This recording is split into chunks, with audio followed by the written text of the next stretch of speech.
Ya, buenas noches, doctor y compañeros. Ahora les voy a hablar sobre la anatomía de las glándulas salivales. Las glándulas salivales son glándulas exócrinas que van a estar localizadas dentro y alrededor de la cavidad oral. Estas glándulas van a ser responsables de secretar saliva en la boca, lo que va a ayudar también a la digestión y también va a ayudar esta saliva a mantener lubricada la mucosa oral y brinda protección antimicrobiana. Cambia, por ahora vamos a ver que las glándulas salivales se van a dividir en glándulas salivales mayores y menores. En las glándulas salivales mayores, estas van a ser de gran tamaño y cada glándula está formada por un tejido exócrino que va a producir la saliva y va también a secretar en grandes cantidades en la cavidad bucal. Las tres glándulas salivales mayores son las glándulas sublinguales, las glándulas parótidas y las glándulas submaxilares.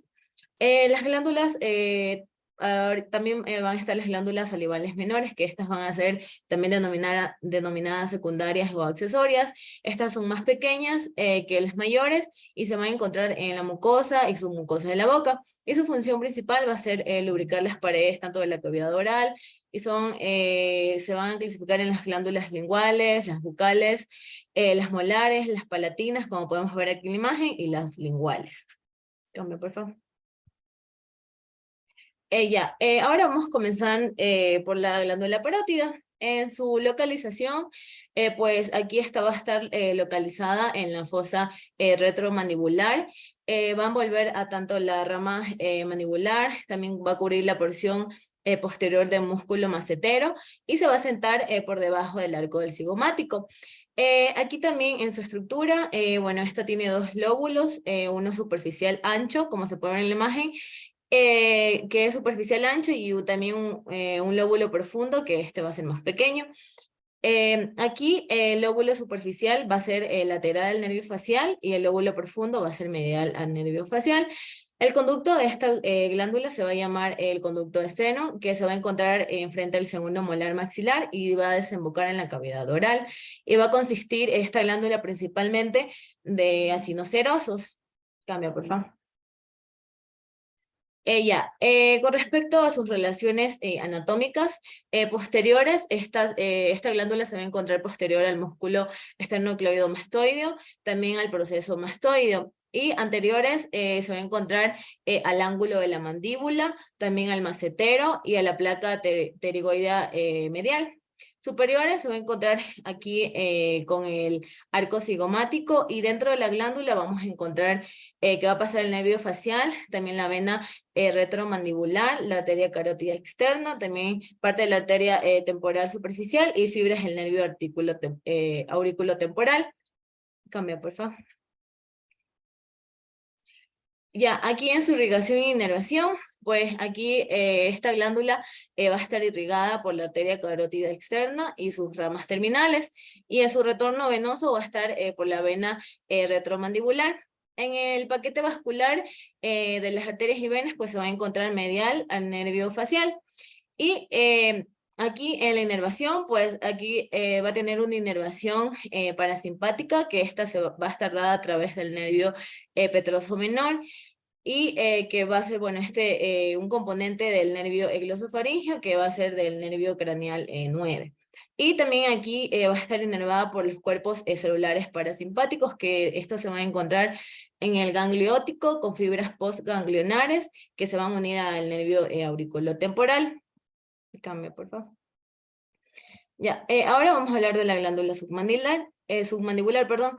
En la localización, pues esta va a ocupar la mayor parte de este triángulo submandibular, como le pueden ver ahí en la imagen.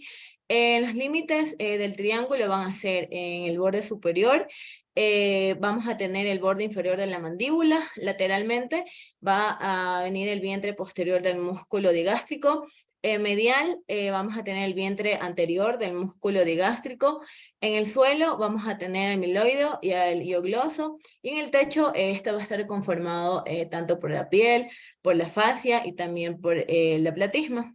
Cambio, por favor. Ya.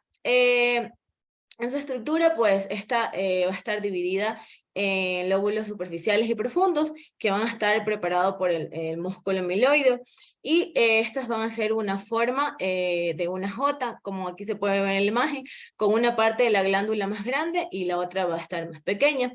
El lóbulo superficial, este es el que va a ser el más grande, también va a estar dentro de la parte anterior del triángulo y fuera de la cavidad oral. Y el lóbulo más profundo, este es más pequeño, se curva posteriormente conectando a una porción superficial de la glándula que aquí va a formar, va a dar una forma a una J y va a estar ubicado a un lado lateral del músculo yogloso.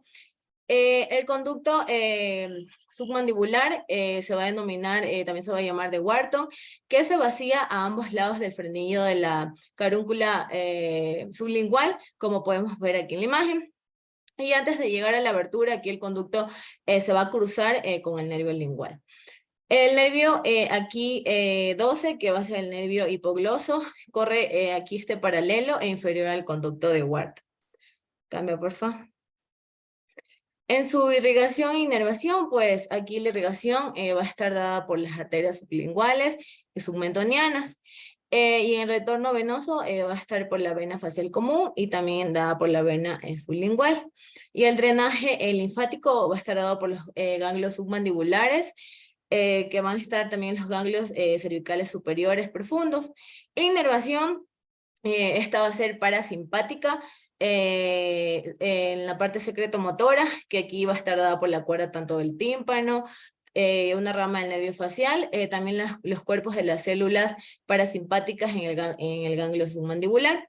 Y por su parte simpática, que esta va a estar dada por la vasoconstricción, va a estar dada por el ganglio cervical superior. Cambia, por favor.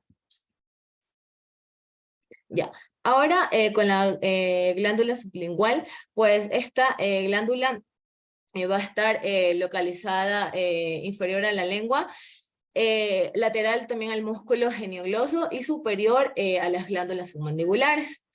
En el drenaje, pues no solo va a tener un conducto que va a ser dominante, sino que esta glándula va a ser drenada por 10 pequeños conductos, que también son denominados o llamados los conductos de Rivinus, como se puede ver aquí en la imagen, son esos pequeñitos conductos donde dice ductus sublingual. Ya, ocasionalmente algunos conductos anteriores también pueden unirse para formar un conducto común grande, llamado también el conducto de Bartholin, pero no va a estar relacionado con las glándulas de Bartholin. Y este conducto de Bartholin generalmente se va a unir al conducto de Wharton, que va a ser el conducto de la glándula submandibular, y que van a desembocar en la curúncula sublingual, como se puede ver en la imagen de la derecha, que ambos se van a unir. Otros también conductos sublinguales van a convocar directamente en el fondo de la cavidad oral. Cambia, por favor. Bueno, ya, en su estructura, pues esta va a ser una glándula sin cápsula. También va a consistir principalmente en acinos mucinosos y con muy pocos acinos serosos. En su inervación, perdón, su irrigación, esta va a estar dada principalmente por las arterias también sublinguales y submentonianas. Y bueno, su retorno venoso va a estar dado por la vena sublingual. Y en cambio en el drenaje linfático, esto va a estar dado por los ganglios linfáticos submandibulares, y principalmente la inervación va a estar, bueno, en esta glándula va a ser semejante o similar a la glándula submandibular, van a tener casi la misma inervación, que va a ser por el nervio de la cuerda del tímpano, que va a ser una rama del nervio facial, y van a hacer sinapsis en el nervio, en el ganglio submandibular. Como, bueno, aquí se puede ver todas las arterias que van a inervar esta glándula sublingual. Cambio, por favor. Y ya, Doc, eso es todo.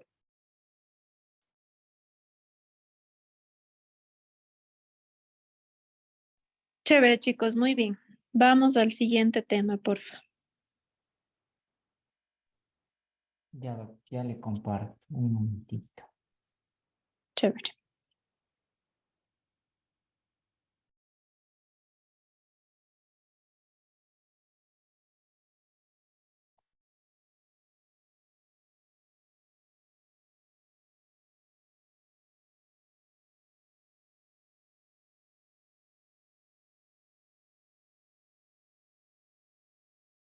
¿Se puede ver mi pantalla? Chévere, dale.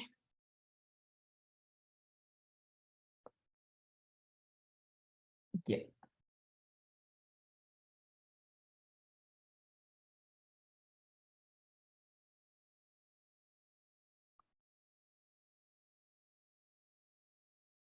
Bien, ahora les voy a hablar acerca de las patologías de las glándulas salivales, un tanto ya teniendo en cuenta lo que es la anatomía que les mencionaba mi compañera en la exposición pasada.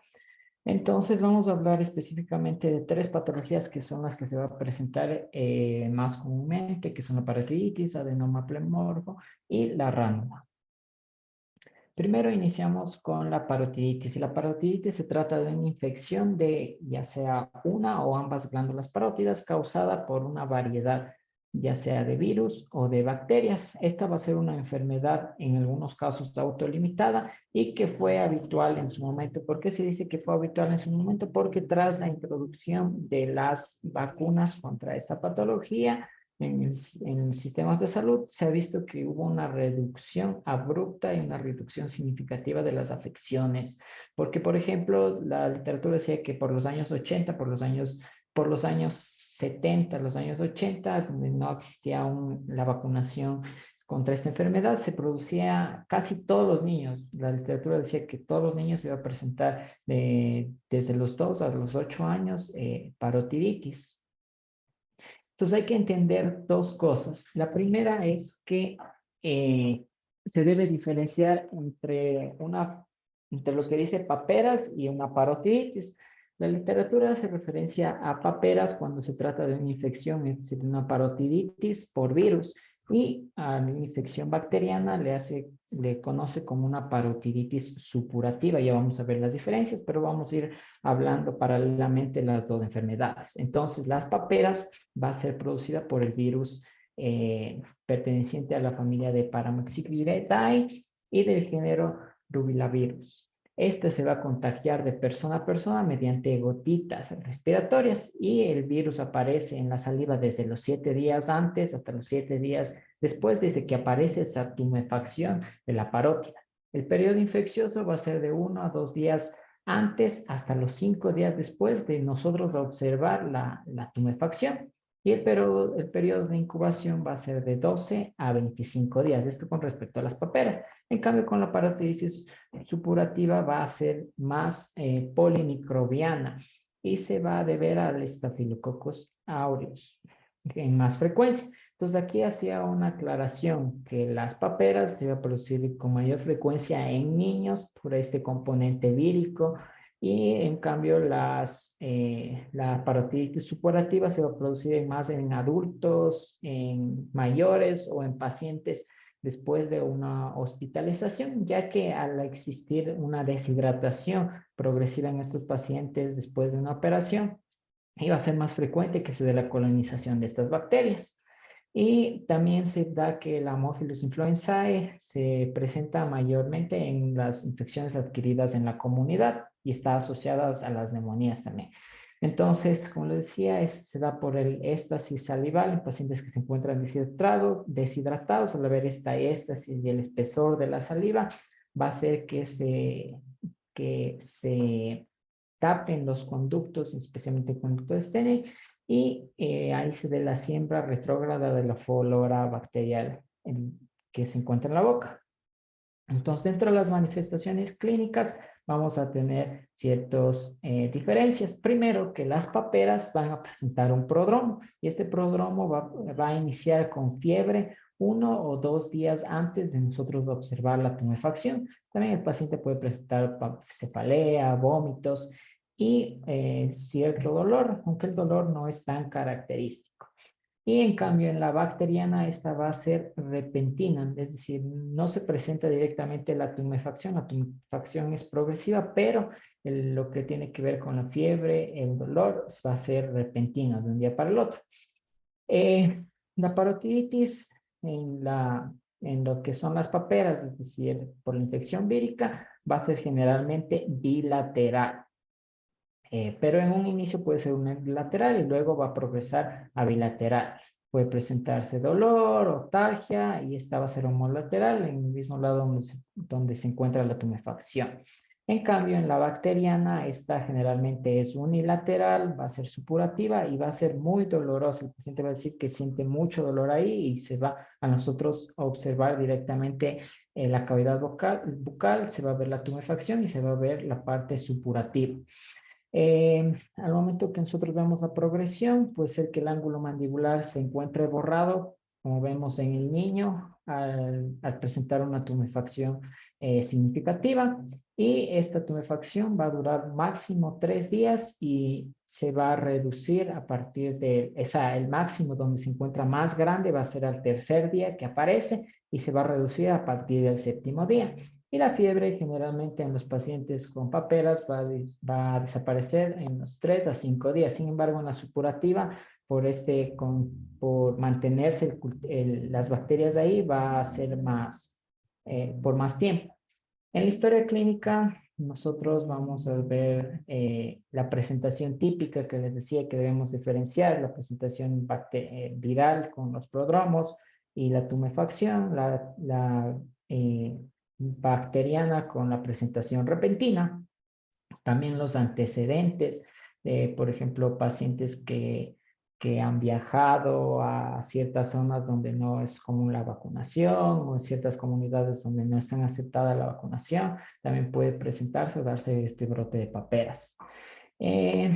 ¿Cómo se hace el diagnóstico ya más con exámenes complementarios? Esto se le puede hacer mediante laboratorio. Se ha visto que existe una elevación de la amilasa sérica por todo este contenido y también puede existir cierta leucocitosis. Para la parotiditis bacteriana supurativa, vamos a ver que se sospecha o se debe pedir, la literatura nos decía que se debe pedir PCR en los casos donde esté accesible o inmunoglobulinas, ya sea IgG, en una infección aguda o IgM si se sospecha de una infección pasada.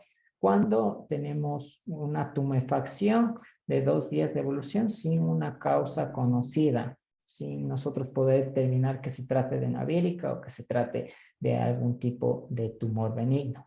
Se debe hacer estas, pero ya estas no tienen una alta sensibilidad ni especificidad. Estoy hablando de las inmunoglobulinas y si se encuentra en el PCR, obviamente es ahí del virus y nos da positivo. Y también se puede hacer un cultivo de la secreción purulenta para ver de qué bacteria se trata y si se puede tratar con los antibióticos que les voy a mencionar en el tratamiento, ya que muchos de ellos pueden estar, especialmente el Staphylococcus, puede ser resistente al tratamiento empírico. En la imagen nosotros podemos pedir un eco, aunque todo esto se hace con el diagnóstico, se hace con la sospecha clínica, pero la imagen nos puede ayudar para cuando nosotros no tenemos claro el diagnóstico o sospechamos de que existe algún tipo de absceso. Se puede pedir el eco, al igual que se puede pedir la tomografía. Si nosotros sospechamos del absceso, el eco se podría hacer para tomar muestras. Podemos hacer una biopsia y aislar la bacteria. Para el tratamiento vamos a dividirlas en viral y en bacteriana. Para la viral, vamos a ver que las medidas terapéuticas deben encaminarse a reducir el dolor, ya sea que este está asociado a la meningitis o la orquitis. Un componente muy importante y que debemos tener en cuenta que en las paperas, además de la tumefacción, la segunda sintomatología más frecuente es el tema de la orquitis. Hay 2 teorías de por qué se produce la orquitis y una es que el cuerpo va a producir inmunoglobulinas contra el virus contra este componente vírico y la reacción se va a exacerbar tanto que va a producir reacciones cruzadas con componentes que se encuentran a nivel del testículo y va a producir esta orquitis. Y la otra nos dice que el virus al entrar al torrente sanguíneo también va a los testículos y puede producir esta reacción inflamatoria. Lo que se debe hacer en el componente vírico es la hidratación, si aparece la fiebre, se puede administrar antipiréticos. En cambio, en la bacteriana, esta se le debe tratar en el entorno hospitalario cuando vemos que la tumefacción es demasiado grande y el paciente se presenta con sintomatología exacerbada. Los objetivos va a ser la hidratación progresiva, la administración de antibióticos intravenosos. De aquí dice que los antibióticos se deben administrar de manera empírica en un inicio, al igual que se debe obtener imágenes rápidas si nosotros sospechamos de que existe algún absceso. Dentro de los antibióticos tenemos ampicilina surfactán o cefuroxima. Y esto se lo va a combinar con metronidazol o clindamicina. Esto se nos da por alrededor de 10 a 14 días aproximadamente. Y en las complicaciones, como les mencionaba, la orquitis es más frecuente, la oforitis no es tan frecuente si se presenta en las niñas. Y un dato interesante es que si se da la parotiditis, las paperas en una mujer embarazada en el primer trimestre, esto puede provocar un alto índice de abortos. En cambio, la bacteriana puede extenderse el absceso hacia espacios de las fases profundas de la cabeza y cuello y poner en peligro la vida. Ahora vamos con el adenoma pleomorfo. Y este es el tumor benigno de las glándulas salivales más frecuentes. Y este, al ser más frecuente, va a ser de importancia clínica y de importancia diagnóstica. El sitio donde se va a encontrar, o las glándulas donde se va a encontrar con mayor frecuencia, de un 80 a un 85%, va a ser en las parótidas.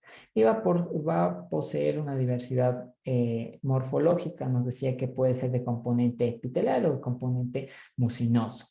Su pico de incidencia va a ser entre la tercera y la sexta década de vida. Y epidemiológicamente va a presentar una relación 2-1 predominantemente en mujeres. Dentro de las manifestaciones vamos a tener ciertos factores de riesgo que se ha visto que van a ayudar a que se presente este adenoma pleomorfo. Primero tenemos la radiación, especialmente la radiación durante la infancia, la adolescencia, a nivel de cabeza y cuello. Se ha visto que presenta mayor frecuencia de este tumor. El tabaquismo, por los componentes del tabaco que ingresan al nivel respiratorio y al nivel de la boca. También tenemos infecciones virales recurrentes como el virus del Epstein-Barr, el VIH o también el virus del papiloma humano. Se han visto asociados con mayor frecuencia. Inicialmente vamos a ver que este es un tumor que es de crecimiento lento, realmente es indolor, el paciente no se da cuenta que tiene una tumefacción dentro de los primeros años, solo se da cuenta cuando ya presenta una asimetría en la cara, se ve al espejo y dice, siento hinchado este lado, pero no tiene ninguna repercusión sintomática. Este es bien delimitado y es indurado a la palpación. Entonces el paciente se palpa y siente una masa dura y este es desplazable, que también es muy importante para diferenciarlo de tumores que sean malignos. A medida que va creciendo el tumor, puede presentar el paciente disfagia, disnea, ronquera por la noche, dificultad inclusive para masticar, por lo que se perdía el ángulo de la mandíbula, y epistaxis. Y aquí debemos tener en cuenta que si el paciente presenta síntomas, los síntomas que les acabo de mencionar, más afección del nervio facial, porque ya mi compañera nos mencionaba que la parótida está altamente relacionada con una rama del nervio facial, nosotros debemos sospechar de que se trata en mayor probabilidad de un tumor maligno, a pesar de que en un inicio el tumor no sea tan grande. Este tumor pleomórfico puede ir agrandándose y producir sintomatología como una parálisis facial. Sin embargo, si en un inicio vemos que el tumor no es tan grande y produce esta sintomatología, debemos sospechar de un tumor maligno. Para el diagnóstico, obviamente la historia clínica, donde vamos a tener en cuenta la duración de la presencia, es decir, cuánto tiempo ha tenido el paciente o desde hace cuánto ha notado esta tumefacción, este endurecimiento de una parte de la cara, porque el adenoma pleomorfo se va a presentar más unilateralmente que bilateralmente. cuán rápido ha sido este crecimiento, ya que este es un tumor que va a durar varios años en aparecer, como les mencionaba. Presencia de dolor o no, no producía sintomatología. Al igual que al examen físico, nosotros debemos tener en cuenta el tamaño de la masa, si existía o no movilidad, porque una de las características es que va a ser indurado y va a ser móvil a la palpación. Si se presenta suave, si se presenta rígido y no se puede mover, vamos a sospechar de otra cosa. También vamos a tener ciertos exámenes de imagen que nos pueden ayudar, como la tomografía o la resonancia. Ya sabemos que la resonancia, la literatura dice que la resonancia nos ayuda a ver de mejor forma lo que son las estructuras,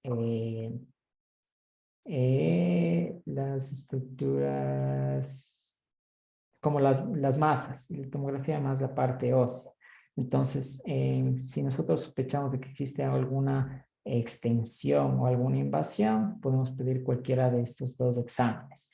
Y el eco nos va a servir si nosotros queremos hacer una biopsia de aguja fina para obtener una muestra y ver de qué tumor se trata, si es un tumor benigno o de un tumor maligno. Para el tratamiento de primera línea, si nosotros confirmamos que se trata de un adenoma pleomorfo, va a ser la extirpación quirúrgica con un margen circundante del tejido normal. Es decir, no se va a limitar directamente al tumor, sino que se debe resecar también una parte del tejido normal. Y esto porque el riesgo de recurrencia de recidiva va a ser alta si no se hace una técnica adecuada.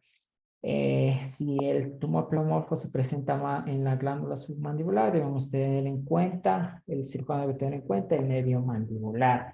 Si se presenta en la parótida, debe tener en cuenta o debe cuidar el nervio facial, al igual que se debe instaurar radioterapia postoperatoria por este riesgo que existe de recurrencia. Dentro de las complicaciones vamos a tener el riesgo de recurrencia y la lesión de los nervios anteriormente mencionados. Una complicación también no tan frecuente es la malignidad, ya que este tumor, al ser de larga data, llega a un punto en que algunos, es decir, del 1 al 3%, puede presentar malignidad o puede progresar hacia la malignidad. Ahora vamos a ir con la ránula. La ránula es la lesión más habitual de las glándulas salivales menores y se debe a la retención de moco en el sistema de los conductos de las glándulas, principalmente de las glándulas sublinguales. Este se va a presentar por diferentes causas, entre las principales por una inflamación o un traumatismo. Sin embargo, esta es rara que se presente entre todas las afecciones a nivel de cabeza y cuello, con 0,2 a 0,5 casos por cada 1000 personas, y va a afectar principalmente a niños y a adultos jóvenes. Vamos a tener dos tipos de ránulas, una ránula simple y una ránula cervical. La ránula simple es la cual va a estar confinada específicamente al espacio que sería la glándula sublingual. Y este se va a encontrar superior al músculo milioideo, que les mencionaba mi compañera en la clase pasada, en la exposición pasada. Tenemos la ránula cervical. En sí, esta se produce porque ya hay una extensión de este quiste, pseudoquiste, hacia por debajo del músculo milioideo. Dentro de las manifestaciones clínicas vamos a tener ciertos factores de riesgo como los traumatismos, especialmente traumatismos de lo que son intervenciones odontológicas. Inicialmente va a presentarse una protuberancia, un hinchazón a nivel del suelo de la boca. Este va a ser de color azul a traslúcido, dependiendo del tamaño.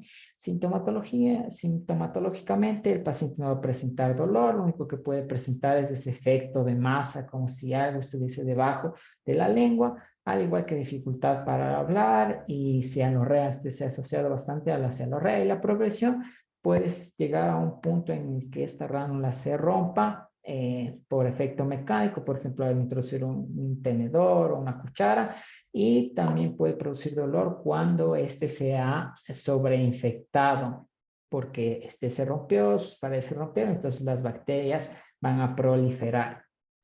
Para el diagnóstico vamos a tener la historia clínica, lo mismo que la vez pasada, la duración de la presencia y la rapidez que ésta se va a instaurar. Al examen físico debemos ver movilidad de cuello por este tema de la ránula cervical y masas igualmente a nivel del cuello. La complicación que debemos tener en cuenta es de esta ránula cervical, ya que su principal tratamiento va a ser quirúrgico. Y la imagen, si nosotros sospechamos de una ránula cervical, va a ser la tomografía y la resonancia para ver partes blandas. El eco nos puede servir para guía de una biopsia de aguja fina. Y dentro del tratamiento vamos a tener que si la masa es pequeña, es asintomática y no causa molestias, va a ser la observación. En cambio, si ya presenta sintomatología o está demasiado grande, se puede hacer la aspiración y el drenaje del contenido mucoso. En cambio, el tratamiento quirúrgico va a ser la marsupialización, en el cual el cirujano lo que va a hacer es que va a escindir, va a cortar una porción de la mucosa oral del suelo de la boca y la va a juntar con la pared superior de la ránula y va a dejar una sutura de segunda intención para que no haya recidiva, porque si junta se va a volver a formar la ránula. Gracias.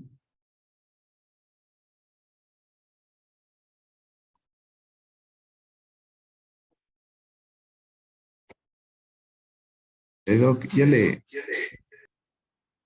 Chévere. Chicos, recuerden el tiempo, ¿ya? Cortitas las exposiciones, porfa. Doc, ya le envío nuevamente otro link, ¿ya?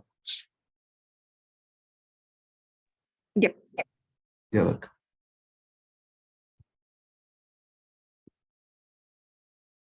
Ya, pásale por fin.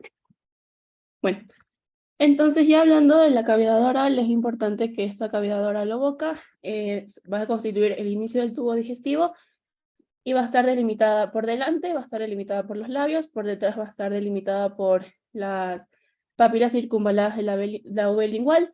También hacia abajo va a estar delimitado por el suelo de la boca, que ya vamos a ir hablando sobre qué se encuentra aquí. Hacia arriba por la unión entre el paladar duro y paladar blando, y lateralmente va a estar limitada por las mejillas.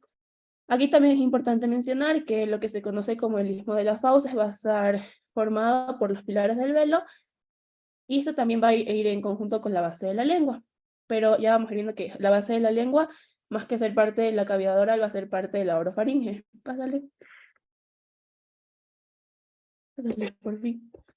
Bueno, entonces, en cuanto a la cavidad oral, va a tener una estructura ósea y va a estar constituida por la mandíbula, por el maxilar superior y también por el hueso palatino. Ahora, esta cavidad oral en sí se va a dividir en dos porciones, y esto debido a que los rebordes alveolares del maxilar superior y de la mandíbula, en conjunto con los dientes, la va a dividir en dos partes. La que va a ser el vestíbulo oral en la parte más externa, que se va a encontrar entre los labios y la mejilla en una parte, y en otra parte entre los dientes con los rebordes alveolares. Y ya va a haber la cavidad oral propiamente dicha, que va a estar extendida desde los rebordes alveolares y los dientes hacia adentro, como podemos ver en la imagen. Síguele nomás, por fin, pásale.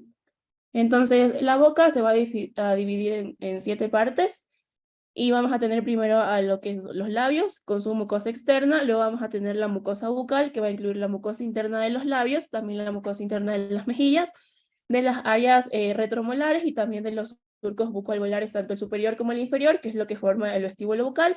Vamos a tener también las encías tanto superiores como inferiores, el paladar duro, los 2/3 anteriores de la lengua, es decir, por delante de la uve lingual, y vamos a tener el suelo de la boca también. Entonces vamos a ir hablando uno por uno de estas estructuras. Pásale, por favor. Bueno, entonces iniciando por los labios, es importante conocer que los labios van a ser 2 pliegues musculomembranosos, y aparte de esto, ellos van a tener un recubrimiento mucocutáneo en la parte anterior, y en la parte posterior también van a tener un recubrimiento mucoso, pero esta capa mucosa va a ser muy delgada, pero sí va a ser muy rica en lo que son glándulas mucosas y glándulas salivales menores. Además de esto, la musculatura intrínseca de los labios va a estar constituida por el músculo orbicular de los labios. Ahora, en cuanto a las mejillas, estas de aquí van a tener por la parte de afuera una capa cutánea, y también por la parte interna van a tener una capa mucosa que se conoce como la mucosa yugal.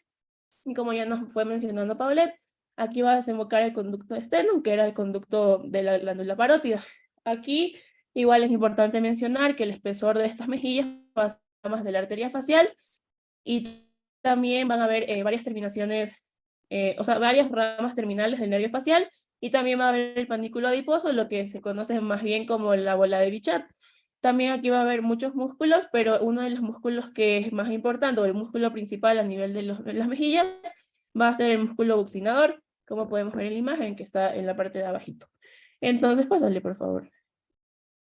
Ya hablando de cuanto al paladar duro, el paladar duro va a estar constituyendo lo que es el techo de la boca, y aquí, o sea, va a tener también una musculatura, una estructura ósea que va a estar cubierta con una mucosa gruesa, y esta estructura ósea va a estar formada por el reborde alveolar, también las apófisis palatinas de ambos maxilares, y también esto de aquí va a estar en conjunto con las láminas horizontales de los huesos palatinos. Aquí es importante conocer que existen varios agujeros. Vamos a tener en la parte anterior el agujero palatino, por donde va a discurrir tanto la arteria nasopalatina como el nervio nasopalatino, y en la parte posterior lateral, si vemos en la imagen, aquí vamos a tener que están los agujeros palatinos mayores. Y aquí, ¿qué va a pasar?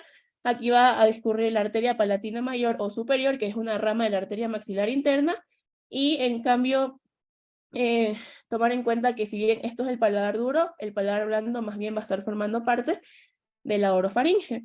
Y entonces igual recordemos estos tres agujeros y qué pasa por aquí. Entonces síganle nomás. En cuanto a la lengua, vamos a distinguir varias partes. Vamos a tener que la lengua tiene una punta, que tiene bordes, que tiene un cuerpo y también va a tener una base. Pero como les había mencionado previamente, esta base no es en sí parte de lo que es la cavidad oral, sino que la base es parte de la orofaringe.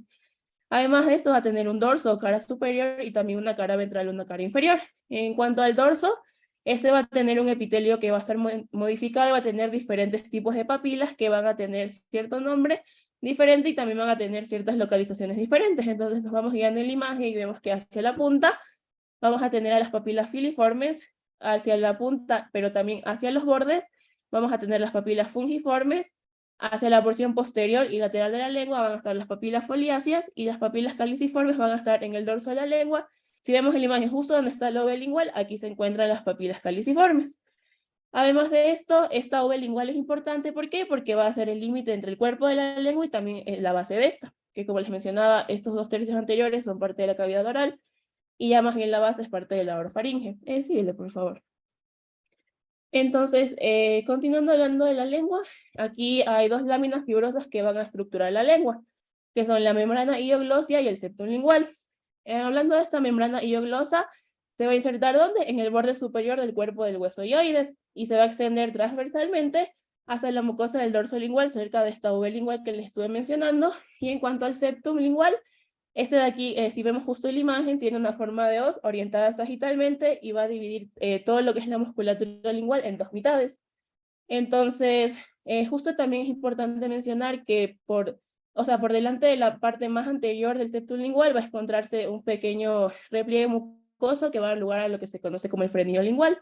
Dale un clic. Dale un clic.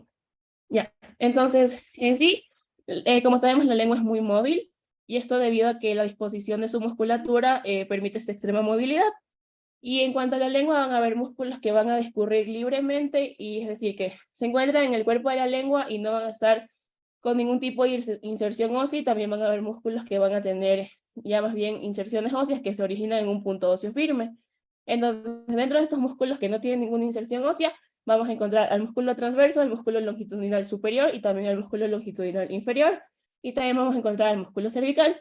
En cuanto a los músculos que sí van a tener una inserción firme en una estructura ósea, tenemos el músculo estilogloso, el músculo geniogloso, el iogloso y el palatogloso. Pásale, por favor. Entonces, hablando ya del suelo de la cavidad oral, aquí es importante mencionar que el músculo miloioideo va a ser el músculo que va a estar constituyéndolo principalmente, y este de aquí, este músculo se va a extender por toda la arcada mandibular a forma de un diafragma, y este de aquí van a ser lo que se conoce como la línea miloioidea de la mandíbula, y se termina insertando en lo que es el rafe medio y también el hueso hioides. Ahora, igual, Paula ya nos estuvo hablando sobre todas esas glándulas mayores, las glándulas salivales mayores, pero aquí una de las protagonistas del suelo de la boca es la glándula submaxilar, que se va a encontrar rodeando el borde posterior de este músculo milioide, que como les mencionaba, se encuentra como un diafragma dentro del suelo de la boca. Y aquí también es importante mencionar que va a estar discurriendo el nervio lingual, el nervio hipogloso y también la parte profunda de esta glándula submaxilar, que va a contener el conducto de Wharton. Y esto, entonces, es importante mencionar que este conducto va a tener alrededor de unos 5 centímetros de longitud y va a salir de la parte anterior del lóbulo profundo de la glándula, cruzando a la glándula sublingual que se va a encontrar externa de este conducto, y también el músculo genealoso que va a estar más bien medial al conducto.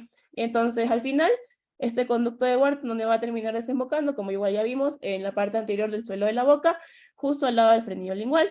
Y aquí igual es importante mencionar que la cara superficial de esta glándula, de la glándula submaxilar, que es la importante aquí en el suelo de la boca, está en relación con la fascia cervical, y esta de aquí se va a encontrar reforzando su celda. Además de esto, como igual vimos en los dos temas anteriores, aquí también va a estar discurriendo ramas del nervio facial. Pásale, por favor. Entonces, ya hablando de las glándulas salivales, van a haber glándulas salivales mayores y glándulas salivales menores. En cuanto a las glándulas salivales mayores, aquí hay 3 pares de glándulas salivales mayores, que son las parótidas, las submaxilares y las sublinguales. Y por otra parte, vamos a tener que las glándulas salivales menores se encuentran en una cantidad de 700 a 1000 glándulas, y estas se van a localizar en varias, o sea, tienen varias localizaciones, principalmente bajo la mucosa de los labios, también en el paladar, en la mejilla y la faringe. Entonces, dale un clic, por favor. Entonces, ya en cuanto a la glándula sublingual, para hablar rápidamente de esto, porque igual ya lo vimos, se localiza en los 2/3 anteriores del suelo de la boca, y tiene sus conductos excretores o conductos de Rivinus, que se encuentran de 5 a 15 conductos por glándula, y van a desembocar cerca del frenillo lingual, y sus acinos van a producir principalmente saliva mucosa. Y en cuanto a la parótida, que es la mayor de estas glándulas, se sitúa en la fosa retromandibular, rodeada de su cápsula, y también por delante de esta glándula, o sea, esta glándula por la parte de adelante va a llegar hasta el borde anterior de la rama descendente de la mandíbula. Por la parte de atrás, ¿con qué va a estar limitando? Va a estar limitando con el conducto auditivo externo. Por la parte de arriba va a estar limitando con los arcos cigomáticos. Por abajo va a estar limitando con el vientre posterior del músculo digástrico, y también el borde anterior del músculo esternocleidomastoide. En cuanto a su conducto excretor, que es el conducto de Stenum, ese aquí va a tener una longitud de 6 centímetros y va a abandonar igual la glándula por la parte de su borde anterior, y va a discurrir superficial tanto el músculo macetero, va a atravesar el músculo buccinador y va a desembocar al final en la cara interna de la mejilla, justo al lado del segundo molar superior. Y aquí igual existe una relación muy importante con las ramas del nervio facial, ya que existe una división del tronco del nervio facial a este nivel, y se forma una rama superior que se conoce como rama temporofrontal y otra rama inferior que se conoce como rama cervical, que esto de aquí va a estar en cuanto a la porción posterior de la glándula. Pásale nomás. Y ya para ir concluyendo, en cuanto... No se pasó. Ya. Para ir concluyendo, en cuanto a la vascularización de la cavidad bucal, es muy importante la arteria carótida externa, porque esta va a irrigar a través de varias de sus ramas a diferentes porciones de las estructuras que se encuentran aquí. Entonces podemos ver, por ejemplo, que la lengua, porque va a estar irrigada por la arteria lingual, el suelo de la boca va a estar irrigado a través de la arteria sublingual, la mejilla va a estar irrigada a través de la arteria facial, y también vamos a tener que el velo del paladar va a estar irrigado por 2 arterias, que va a ser la arteria faríngea ascendente y también la arteria palatina descendente, que esta es una rama de la arteria maxilar interna. En cuanto al retorno venoso, prácticamente va a discurrir por venas que tienen prácticamente nombres iguales a las arterias que les he mencionado, y también esto de aquí va a ir hacia la vena facial y también al plexo venoso pterigoideo.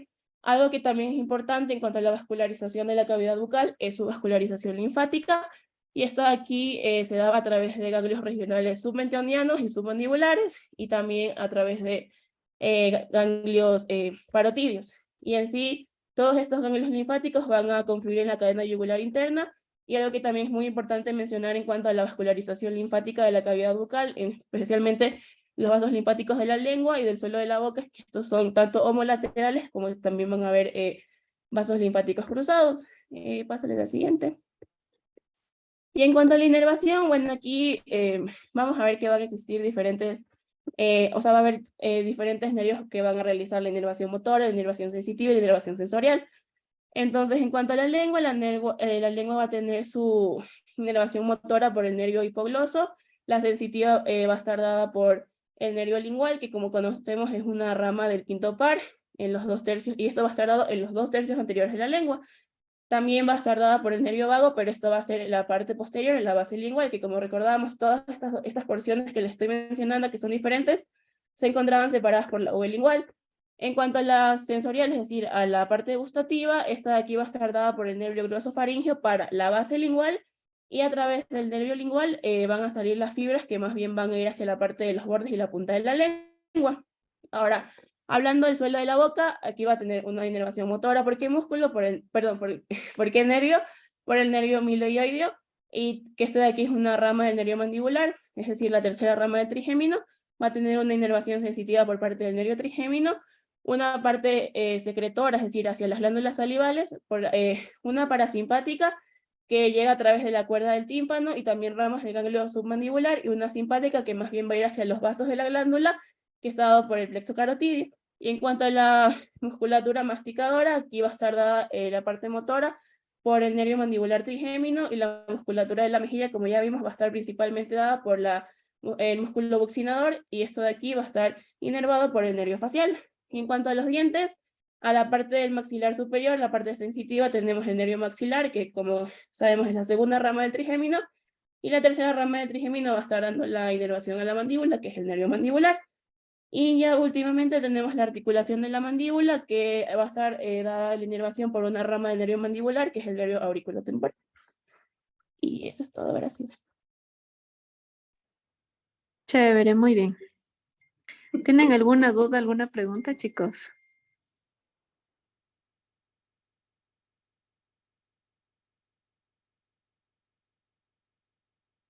Yo sé que es información cargada, pero deben saber las cosas básicas, ¿sí? Entonces, por ejemplo, en lo que es anatomía de lo que es glándulas salivales, ¿qué es lo que a nosotros nos interesa que sepan? ¿Cuántas glándulas salivales hay? ¿Cuáles son las glándulas salivales mayores? ¿Cuáles son las glándulas salivales menores? ¿Dónde está el conducto de Steno? ¿Dónde está el conducto de Wharton? ¿Ya? ¿Cuál es el conducto de Rivinos? Esas cosas son fundamentales y esas cosas son las que vamos a preguntar tanto en exámenes como en la consulta. Entonces, eso tienen que tener presente. En cuanto a lo que es la patología de la glándula salival, ¿qué es la parotiditis? ¿Cómo se diagnostica? ¿Cómo se trata? ¿Ya? Y las complicaciones, que muy bien nos estaba hablando sobre la la patología del testículo, orquitis. Ya, entonces de la orquitis por una parotiditis secundaria a una parotiditis, porque es tan necesario diagnosticar y dar un buen tratamiento, ¿no? Y aparte de eso, en lo que es anatomía de la cavidad bucal, acuérdense siempre que algunos que ya han pasado por la consulta, yo siempre les recalco en que se revisa todo lo que son los dientes y especialmente se ve si es que no hay lesiones a nivel del trígono molar, que es en donde más se van a sentar estas patologías, especialmente las de tipo canceroso. Entonces, eso es lo importante que ustedes deben saber, qué es el trígono molar, cómo está dividida la arcada dentaria, dónde se encuentran ubicadas las glándulas salivales, a pesar de que parece un poquito redundante, y por dónde desembocan los conductos. Por eso también cuando hacemos el examen físico y con los chicos que ya han pasado por la consulta, yo trato de indicarles dónde desemboca el conducto de Steno y trato de hacerles salivar al paciente para que ustedes vean, ¿sí? Porque eso es algo muy notorio. Y a los que van a ir, ya vamos a revisar. ¿Listo, chicos? Entonces, esas son Sí. como que las cosas que necesitan. Cuéntenme. No, no, que era para decirle una cosita, pero sigue nomás. No, de mi parte ya acabé. Cuéntenme ustedes. Ah, ya. ¿Qué quieren proponer? Que les veo con cara de susto. Bueno, es que de verdad queríamos decirle que si podríamos dejar el tema del examen para la siguiente semana, porque esta semana y la anterior de verdad pasamos full acumulados con todos los doctores que quieren incluso ya acabar. Entonces queríamos de verdad pedirle de favor si es que podríamos hacerlo la otra semana. No, De verdad, chicos, por no. favor. Ya conversamos bien con José Y como les dije, con lo que pasó, eso no hay remedio. Mañana la prueba va a ser fácil. Estamos viendo entre oral o escrito, pero si es escrito, ustedes van a dar en grupos, ¿sí? Entonces son preguntas que van a ser cortas, no van a ser muchas preguntas, máximo entre 5 a 10 preguntas como máximo, y negado a posponer el examen. Esto es algo que ya les había dicho, esto es algo que ustedes ya sabían. Nadie me comentó nada de lo que había pasado cuando yo les pregunté qué tal el examen. Nadie dijo nada. Entonces no está bien, chicos. Como ustedes saben, es eso o que tengan 0 en el examen. Entonces, escojan. ¿Se van con 0 o dan mañana el examen? No hay más opciones. Ya, Doc. Doc, ¿y sería a las 12 o a la 1? A las 12, chicos, en el horario que es de clases. Así que porfa ahí vean el aula para hacer el examen. O sea, vaya, Ya, dice yo ya saqué 10, yo no sé, está que se mata de la risa. Con la génesis, ya dejen de estar ahí tomando en la casa, Se está caramba. riendo, está llorando. Parece. Ya, chicos, tranquilos, descansen, piensen bien esta noche, vayan tranquilos para mañana. A los que ya estudiaron para el examen la primera vez, esto va a ser igualito. Así que pónganle ganas, acuérdense en que tenemos este parcial de oído. Al final de los temas de laringe damos el parcial de laringe y luego damos el examen que es completo de todos los temas, ¿no? Nariz, oído y laringe. Y eso sí no ponemos nosotros, sino la doctora Belén. Entonces, da lo mismo que estudien o no un parcial. ¿Listo? Así que chicos, tranquilos. Vayan, descansen, nos vemos mañana con los chicos en consulta y con el resto nos vemos a las 12 en el examen, ¿listo? ya, Doc, esta mañana. Ya chicos, hasta mañana.